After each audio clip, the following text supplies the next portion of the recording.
자, 여러분, 어도비가 망한다고요? 주가가 고점 대비 60% 가까이 빠졌습니다. 2021년 700달러에 육박하던 주가가 지금 270달러대입니다. 시가총액 1120억 달러, 한때 6천억 달러를 바라보던 회사가 5분의 1 토막이 났습니다. 이 정도 낙폭이면 보통 실적이 무너졌거나 사업 모델에 치명적인 결함이 발견됐거나 둘 중 하나입니다. 그런데 어도비는 둘 다 아닙니다.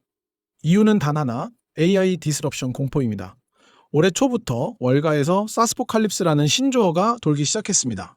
AI가 기존 사스 기업들을 통째로 갈아엎을 거라는 공포가 소프트웨어 섹터 전반을 덮쳤고 그 정중앙에 어도비가 서 있었습니다. 포토샵 대신 미드저니 쓰면 되지 않냐? 일러스트레이터 대신 캔바면 충분하지 않냐? 프리미어 대신 소라가 나오지 않았냐? 이런 논리가 주가를 끊임없이 끌어내렸습니다. 2026년 들어서만 주가가 20% 넘게 빠졌고 연초에는 245달러까지 찍으면서 2019년 이후 최저치를 기록했습니다. 그런데 여기서 한 발 물러서서 숫자를 보겠습니다. 어도비의 2025 회계연도 매출은 237.7억 달러입니다. 전년 대비 11% 성장. 4분기만 따로 보면 매출 61.9억 달러로 분기 사상 최고치를 갱신했습니다. 순이익은 연간 71.3억 달러, BGAAP 기준으로는 89.4억 달러입니다. EPS는 GAAP 기준 16.73달러로 전년 대비 35% 가까이 뛰었고 BGAAP, EPS 20.95달러도 역대 최고입니다. 연간 반복 매출인 ARR은 252억 달러로 11.5% 증가했습니다. 잔여 계약 의무인 RPO는 225억 달러에 달하는데 이 중 65%가 향후 12개월 안에 매출로 전환될 예정입니다. 47분기 연속 전년 대비 매출 성장, 망하는 회사의 숫자가 아닙니다. 그렇다면 시장은 왜 이렇게 과격하게 반응하고 있을까요? 핵심은 성장률의 방향입니다. 2026 회계연도 가이던스가 매출 성장률 약 9%, 이익 성장률 7에서 8%입니다. 연간 매출 전망치는 약 260억 달러. 여전히 성장하고 있지만 성장의 기울기가 살짝 눕기 시작했습니다. 시장은 이걸 AI한테 뺏기기 시작한 거 아니냐고 해석한 겁니다. 두 자릿수 성장이 한 자릿수로 내려오면 프리미엄 밸류에이션은 유지될 수 없습니다. 과거 PER 40배 이상에서 거래되던 주가가 PER 17배까지 내려온 건 시장이 이 회사를 더 이상 성장주로 보지 않겠다는 선언인 셈입니다. 여기서 투자자가 물어야 할 진짜 질문이 있습니다. AI가 어도비를 파괴하는 건가? 아니면 어도비가 AI를 흡수하는 건가? 결론부터 말하면 지금까지의 데이터는 후자에 더 가깝습니다. 어도비의 AI 전략을 구조적으로 뜯어보겠습니다. 어도비는 2023년에 파이어플라이라는 자체 생성형 AI 모델을 출시했습니다. 이게 단순한 이미지 생성기가 아닙니다. 포토샵의 제너레이티브 필, 일러스트레이터의 벡터 생성, 프리미어의 영상 편집, 라이트룸의 디노이징까지 기존 제품 전체에 AI를 녹여넣는 전략입니다. 파이어플라이 누적 생성 횟수는 290억 회를 돌파했고 영상 생성은 분기 대비 40% 성장했습니다. 포토샵 베타 사용자의 3분의 2가 매일 생성형 AI를 사용하고 있고 라이트룸에서도 AI 도구 사용률이 3분의 1을 넘었습니다. 전체 솔루션의 월간 활성 사용자가 전년 대비 15% 이상 증가했습니다. 여기서 핵심적인 차별점이 있습니다. 파이어플라이는 어도비 스톡 이미지로만 학습시킨 모델이라 상업적 사용에 대한 법적 보호가 완전히 보장됩니다. 미드전이나 스테이블 디퓨전을 기업 마케팅했을 때 항상 따라다니는 저작권 리스크가 없다는 뜻입니다. 이건 개인 크리에이터한테는 별 상관없을 수 있지만 포춘 100 기업의 99%를 고객으로 두고 있는 어도비한테는 결정적인 해자입니다. 코카콜라, GM, IBM 같은 기업들이 마케팅 콘텐츠에 저작권 불확실성이 있는 AI 모델을 쓸 수 있을까요? 현실적으로 불가능합니다. 그리고 2026년 초에 어도비는 전략의 큰 전환을 단행했습니다. 파이어플라이 안에 구글의 나노 바나나 프로, 오픈AI의 GPT 이미지 생성, 런웨이의 젠4 이미지까지 서드파티 모델을 통합한 겁니다. 자기 모델만 고집하는 게 아니라 크리에이티브 AI의 허브가 되겠다는 선언입니다. 각 모델마다 강점이 다릅니다. 플럭스는 질감 표현에 강하고 이데오그램은 텍스트 렌더링에 강하고 런웨이는 시네마틱한 느낌에 특화되어 있습니다. 어도비는 이걸 하나의 인터페이스 안에서 골라 쓸 수 있게 만들었습니다. 크리에이터 입장에서 굳이 어도비 생태계를 떠날 이유가 사라지는 겁니다. 여기서 하나 짚고 넘어갈 게 있습니다. 크리에이터는 개발자가 아닙니다. 세상에 오픈소스 생성형 모델들이 넘쳐납니다. AI를 조금 아시는 분들은 굳이 비싼 돈 주고 스테이블 디퓨전이든 플럭스든 컴피 UI든 사용한다고 하시겠죠.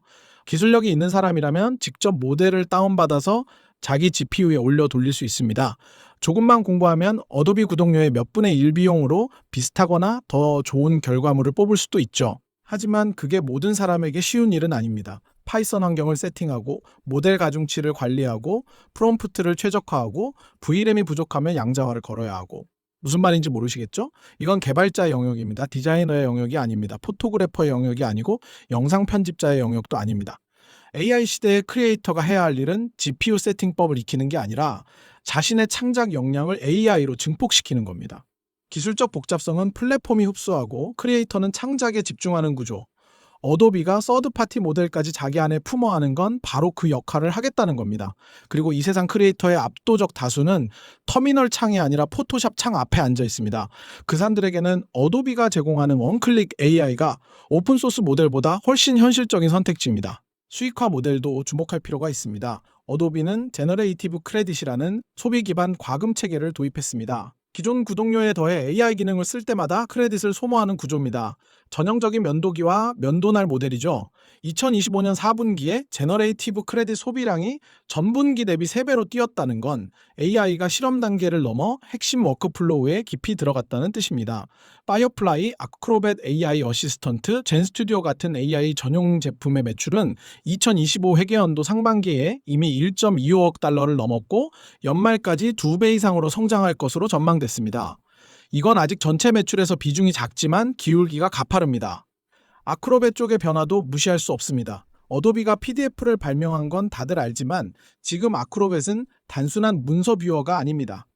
AI 어시스턴트를 탑재해서 문서 요약, 분석, 대화형 질의응답이 가능해졌고 2025년 3분기에 아크로벳 AI 어시스턴트의 사용 단위가 전분기 대비 40% 이상 증가했습니다. 대화와 요약 기능 사용량도 50% 가까이 늘었습니다. 포레스터의 연구에 따르면 아크로벳 AI 어시스턴트가 문서 요약과 분석의 효율성을 45% 향상시킨다고 합니다. 지난 1년간 아크로벳 전반의 AI 사용량이 4배로 증가했습니다. 이 숫자가 왜 중요하냐면 아크로벳은 크리에이티브 전문가뿐 아니라 비즈니스 전문가와 일반 소비자까지 아우르는 제품이기 때문입니다. AI가 어도비의 TAM, 즉 전체 시장 규모를 넓히고 있다는 의미입니다. 이제 어도비의 덜 알려진 성장 축을 더 보겠습니다. 디지털 익스피리언스 사업부입니다. 크리에이티브 클라우드가 콘텐츠를 만드는 도구라면 익스피리언스 클라우드는 그 콘텐츠가 고객에게 전달되는 전 과정을 관리하는 엔터프라이즈 마케팅 플랫폼입니다. 이 사업부의 구독 매출이 전년 대비 11% 성장하고 있고 여기에 2025년 11월 발표된 샘러시 인수가 결합됩니다. 샘러시 인수는 19억 달러짜리 올캐시 딜인데 단순한 SEO 도구 인수가 아닙니다. 이건 생성형 AI 시대의 브랜드 가시성 전쟁에서 선제적 포지션을 확보하는 전략적 행보입니다. 지금 소비자들이 정보를 찾는 방식이 근본적으로 바뀌고 있습니다. 구글 검색 대신 챗 GPT한테 물어보고 퍼플렉시티한테 추천받습니다. 브랜드가 이런 AI 생성 답변에 어떻게 노출되느냐가 새로운 마케팅 전쟁터가 된 겁니다. 샘러시는 265억 개의 키워드와 43조 개의 백링크 데이터를 보유하고 있고 AI 생성 답변에서 브랜드가 어떻게 언급되는지를 추적하는 GEO, 즉 제너레이티브 엔진 최적화 역량을 갖추고 있습니다. 어도비 애널리틱스, 익스피리언스 매니저와 결합되면 콘텐츠 생성부터 배포, 성과 측정, 검색 최적화까지 하나의 플랫폼 안에서 완결되는 풀스택 마케팅 생태계가 완성됩니다. 어도비 애널리틱스에 따르면 미국 리테일 사이트에서 생성형 AI 소스를 통한 트래픽이 전년 대비 1200% 증가했다고 합니다. 샘러시 인수의 전략적 의미가 여기에 있습니다. 자본 배분 전략도 경영진의 확신을 보여줍니다. 어도비는 지난 12개월간 118억 달러어치의 자사주를 매입했습니다. 역대 최대 규모입니다. 발행 주식의 약 5%를 소각한 셈입니다. 2022년부터 4년간 누적으로 보면 주식수가 12% 이상 줄었습니다. 이게 가능한 건 어도비의 현금 창출 능력 때문입니다. 연간 영업 현금 흐름 100.3억 달러, 잉여 현금 흐름 99억 달러, 설비 투자가 연간 1.8억 달러밖에 안 되는 전형적인 소프트웨어 비즈니스의 강점입니다. 경영진은 R&D 투자를 매출의 18% 이상으로 확대하면서 동시에 역대급 자사주 매입을 병행하고 있습니다. 이건 자기 회사의 미래에 돈을 거는 행위입니다. 물론 리스크는 분명히 존재합니다.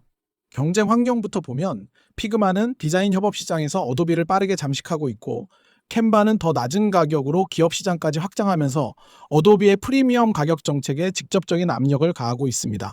텍스트 투 비디오 기술의 발전은 프리미어의 존재 이유를 중장기적으로 흔들 수 있습니다.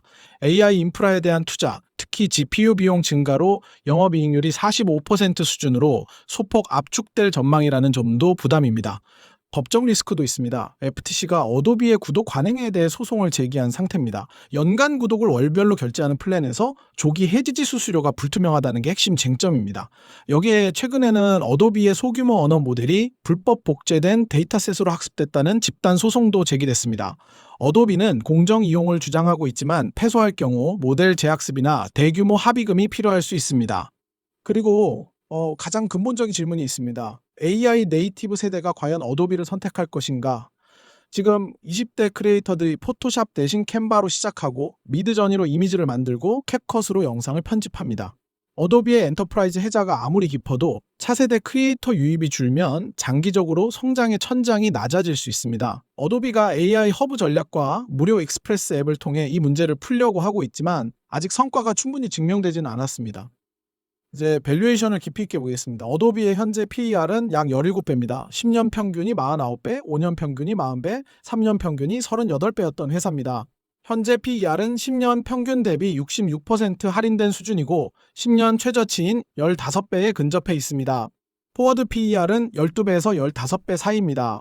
같은 소프트웨어 섹터의 중간값이 27배이고 동종기업 평균이 51배인 점을 감안하면 극단적인 디스카운트입니다. 다른 지표도 비슷한 이야기를 합니다. EVFCF가 11배 수준이고 PEG 비율이 0.9배로 1, 2합니다. 5년 기대 성장률 기준 PEG는 0.47배까지 내려갑니다. 잉여 현금 흐름 수익률이 거의 9%에 달합니다. 매출 총이익률 89%, ROE 55%, ROIC 59%. 이 수준의 수익성과 현금 창출 능력을 가진 회사가 가치주 수준의 밸류에이션에 거래되고 있다는 건 시장이 이 회사의 성장이 정체를 넘어 역성장으로 갈 거라고 가격에 이미 반영해 놓았다는 의미입니다. 월가 애널리스트들의 의견은 갈리고 있습니다. 평균 목표가는 $395로 현재가 대비 44% 업사이드, 컨센서스는 매수입니다. 13명이 매수, 12명이 보유, 2명이 매도를 제시하고 있습니다. 바클레이즈는 매수 의견의 목표가 $335, 파이퍼 샌들러는 보유 의견에 $330, 시티는 보유 의견에 $315입니다. 가장 비관적인 전망이 $270, 가장 낙관적인 전망이 $605로 편차가 매우 큽니다. 이건 시장이 어도비의 미래에 대해 합의에 이르지 못했다는 뜻이고 동시에 비대칭적 기회가 존재할 수 있다는 뜻이기도 합니다. 오늘 3월 12일이 바로 어도비의 2026 회계연도 1분기 실적 발표일입니다. 장 마감 후에 나옵니다. 시장 컨센서스는 매출 62.8억 달러, EPS 5.87달러입니다. 전년 동기 대비 매출 약 10%, 이익 약 15.5% 성장이 예상됩니다. 하지만 숫자 자체보다 중요한 게 세 가지 있습니다. 먼저 AI 관련 ARR입니다. 파이어플라이와 아크로벳 AI 어시스턴트, 젠스튜디오에서 발생하는 매출의 규모와 성장률이 핵심입니다. 어도비가 AI를 실제 돈으로 바꾸고 있는지의 증거입니다. 그리고 제너레이티브 크레딧 채택률과 크리에이티브 클라우드 프로 마이그레이션 추이입니다. 기존 구독자들이 AI 기능이 포함된 상위 플랜으로 얼마나 이동하고 있는지가 ARPU 상승의 동력입니다. 마지막으로 2026 회계연도 가이던스의 유지 또는 상향 여부입니다. 성장 둔화에 대한 시장의 공포가 과도했는지 아니면 정당했는지를 판가름하는 지표입니다. 이번 실적 발표에서 AI가 기존 사업을 잠식하는 게 아니라 새로운 매출 레이어를 더하는 것이라고 이번 실적으로 증명할 수 있다면 포워드 PER 12배라는 가격은 지나치게 가혹한 수준입니다. 반대로 AI 수익화가 경쟁사 대비 느리고 성장률이 추가로 둔화되는 신호가 나온다면 밸류에이션 재평가는 더 길어질 수 있습니다. 정리하면 이렇습니다. 어도비는 크게 세 가지 차원에서 AI 시대를 방어하고 있습니다. 크리에이티브 영역에서는 파이어플라이를 중심으로 서드파티 모델까지 품어안는 AI 허브 전략, 문서 영역에서는 아크로벳 AI 어시스턴트를 통한 지식 노동자 생산성 혁신, 마케팅 영역에서는 샘러시 인수를 통한 AI 시대 브랜드 가시성 플랫폼 구축, 요 세 축이 동시에 작동하면서 3,700만 유료 구독자 기반 위에 AI 소비 과금이라는 새로운 수익 레이어를 얹고 있습니다. 시장은 지금 어도비를 AI에 의해 파괴될 레거시 소프트웨어로 가격 매기고 있습니다. 하지만 데이터를 하나하나 들여다보면 이 회사는 AI를 자기 생태계 안에서 수익화하고 있는 희귀한 케이스입니다. PER 17배, 포워드 PER 12배, PEG 0.9배, 잉여 현금 흐름 수익률 9%. 이 가격에 매출 성장 9%, 이익 성장 12%, 연간 현금 100억 달러를 쏟아내는 회사를 살 수 있다는 건 시장의 공포가 만들어낸 기회일 수 있습니다. 물론 공포가 언제 거칠지는 아무도 모릅니다. AI 디스럽션에 대한 내러티브는 강력하고 내러티브가 펀더멘털보다 오래 주가를 지배하는 경우는 역사적으로 얼마든지 있었습니다. 그래서 이런 구간에서는 이 확신을 가지고 한 번에 크게 들어가는 게 아니라 실적 발표를 하나씩 확인하면서 소액으로 분할 접근하는 전략이 유효합니다. 오늘 발표되는 1분기 실적이 그 첫 번째 확인 포인트가 됩니다. 숫자가 공포를 이기는 순간이 올지 아니면 공포가 정당화되는지 오늘 밤 장 마감 이후에 윤곽이 드러날 겁니다. 이상입니다.